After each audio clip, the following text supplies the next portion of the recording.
I actually think the way the food bank is designed, it doesn't simply just collect money to buy people food. It does that, clearly, it's a big part of what it does, but it also moves food, so it rescues food from grocery stores and restaurants, and takes it to soup kitchens and shelters and stuff like that.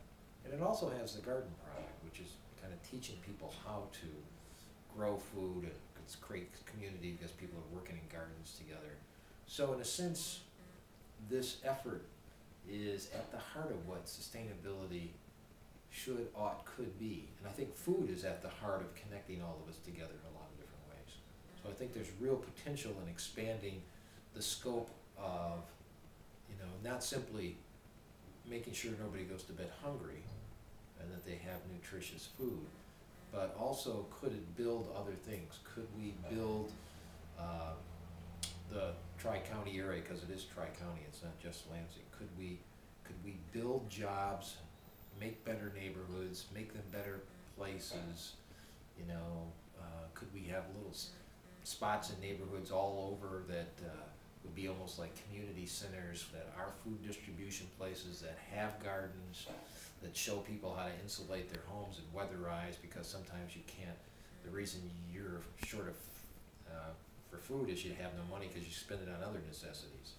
So if we can relieve the burden on other ends by cutting down utility costs, by weatherization, is part of the stimulus idea, I think is a good one, then there's ways to connect all of these.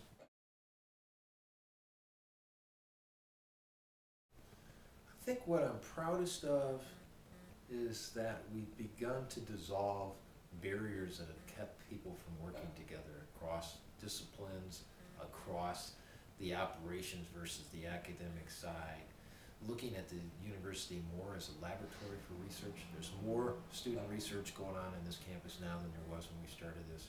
And that's at the heart of the process that we were intending. So I think our success lies in the relationships that have been built as a result of bringing people together who often didn't sit at the table together.